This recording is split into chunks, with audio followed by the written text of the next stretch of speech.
শিক্ষার্থীবৃন্দরা, আজকে আমরা আলোচনা করব নবম দশম শ্রেণীর বাস্তব সংখ্যা বা রিয়েল নাম্বার নিয়ে। আমরা বাস্তব সংখ্যা বা রিয়েল নাম্বার পড়তে গেলে দুটো অংশ, একটা হচ্ছে বাস্তব, একটা হচ্ছে সংখ্যা।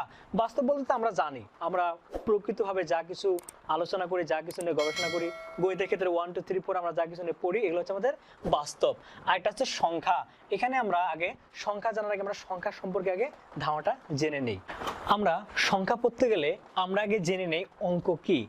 যে সকল গাণিতিক চিহ্ন বা প্রতীকের সাহায্যে গাণিতিক হিসাব নিকাশ সম্পন্ন করা হয় তাদেরকে অঙ্ক বলে থাকি। অঙ্ক রয়েছে মোট 10টি। 0, 1, 2, 3, 4, 5, 6, 7, 8 এবং 9। অঙ্ক হচ্ছে আমাদের দুই ধরনের, একটা হচ্ছে সার্থক অঙ্ক, একটা হচ্ছে সাহায্যকারী অঙ্ক। সার্থক অঙ্ক হলো 1, 2, 3, 4, 5, 6, 7, 8, 9, আর সাহায্যকারী অঙ্ক হচ্ছে 0। শূন্যটি আবিষ্কার করে ভারতীয় গণিতবিদ আর্যভট্ট সর্বপ্রথম এই শূন্যটি আবিষ্কার করে থাকে। শূন্য এটা আসলে একটা নিরপেক্ষ, এটা ধনাত্মক এবং ঋণাত্মক কোনোটি নয়। শূন্য যখন আমি এর পাশে বা পিছনে বসাবো বা পয়েন্টের পরে বসাবো তখন এর মিনিংস হয়ে থাকে। এখন এই অঙ্কগুলোকে যখন আমি যে কোনো উপায় ইউজ করব তখন সেটা সংখ্যা হয়ে যাবে। আমি যদি বলি 2টি, 2 খানা, 5 হালি, অর্থাৎ আমি কোনো একটা উপায়ে ইউজ করতেছি, সুতরাং এটা হয়ে যাবে সংখ্যা। আবার আমি যদি পাশাপাশি দুইটি অঙ্ক ইউজ করি তখন সেটা সংখ্যা হয়ে যাবে। মনে করি 22, 24, 25। এটা কিন্তু এখন আর অঙ্ক না, এটা আমাদের সংখ্যা।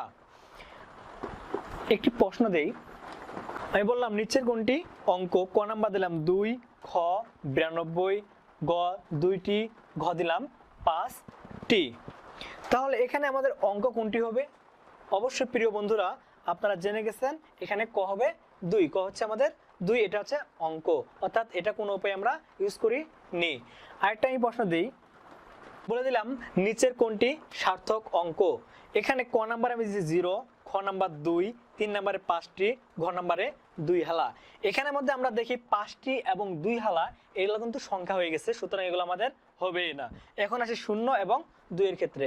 আমরা 0 কি জানি? 0 এর কোনো মিনিংস নেই, এটা হচ্ছে নিরপেক্ষ, এটা হচ্ছে আমাদের কি সাহায্যকারী অঙ্ক। তাহলে সার্থক অঙ্ক কোনটা হবে? অবশ্যই 2 হবে। সংখ্যা বা নাম্বার, সংখ্যা বা নাম্বারকে আমরা ভাগ করতে পারি দুটি ভাগে। একটা হচ্ছে বাস্তব সংখ্যা বা রিয়েল নাম্বার, একটি হচ্ছে অবাস্তব সংখ্যা বা ইমাজিনারি নাম্বার। বাস্তব সংখ্যা বা রিয়েল নাম্বার আমরা জানি কোনো কিছুর সংগ্রহকে সেট বলা হয়। এই বাস্তব সংখ্যা বা রিয়েল নাম্বার সেটকে প্রকাশ করা হয় আর চিহ্ন দ্বারা। অবশ্যই এখানে মনে রাখতে হবে আর এর সামনে এমন একটা চিহ্ন থাকবে।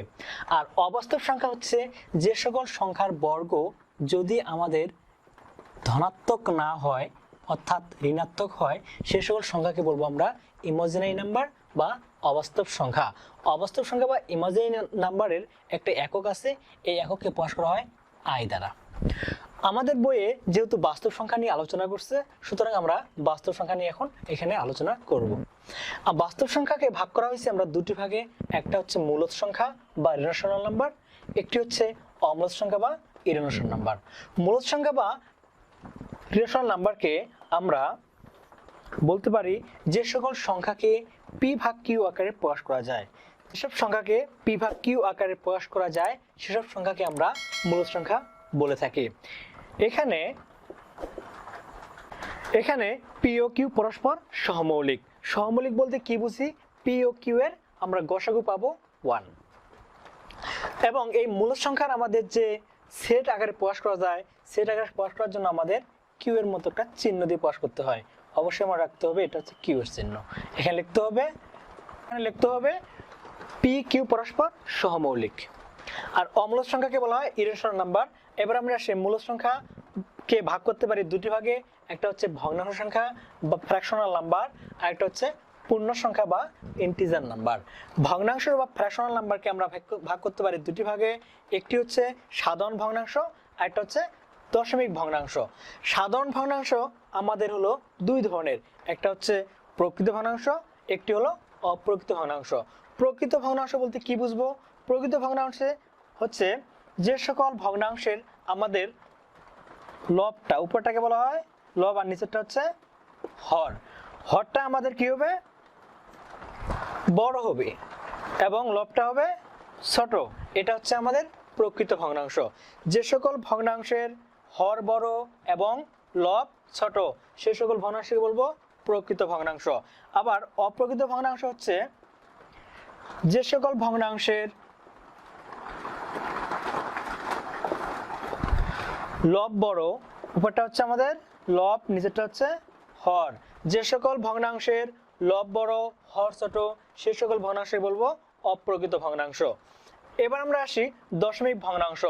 যখন আমরা এই মূলদ সংখ্যা এবং অমূলদ সংখ্যাকে দশমিক আকারে যদি প্রকাশ করা যায় তখন সে সকল সংখ্যাকে বলবো আমরা দশমিক ভগ্নাংশ। সাপোজ আমি যদি বলি 2.5, এখানে দশমিক ভগ্নাংশে প্রকাশ করা যাচ্ছে, সুতরাং এটা হচ্ছে দশমিক ভগ্নাংশ। এই দশমিক ভগ্নাংশ হচ্ছে দুই ধরনের, একটি হচ্ছে সসীম, একটি হচ্ছে অসীম আবৃত। সসীম কোনটা? যদি আমি দেই 5/2, তাহলে কি করব? 2 দুগুণে 4, 5 তে 4 দিলে 1, 0.0, 5 দুগুণা 10। সুতরাং এটা কি হচ্ছে? শেষ হয়ে যাচ্ছে।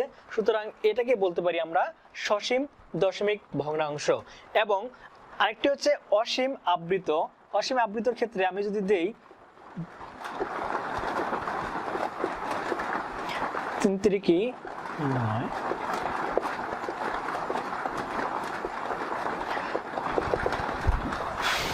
অসীম আবৃত ক্ষেত্রে দেখা যাচ্ছে যদি আমি 10/3 দিয়ে যদি ভাগ করতে থাকি তাহলে 3.3333 যেতে থাকবে। তখন আমরা এর মাঝে যেহেতু আবৃত হয় এজন্য একটা চিহ্ন ইউজ করা হয়, এটাকে বলে পৌনঃপৌনিক চিহ্ন। পৌনঃপৌনিক, যেহেতু এটা আবৃত হচ্ছে। এরপরে আসি আমরা পূর্ণ সংখ্যার ক্ষেত্রে।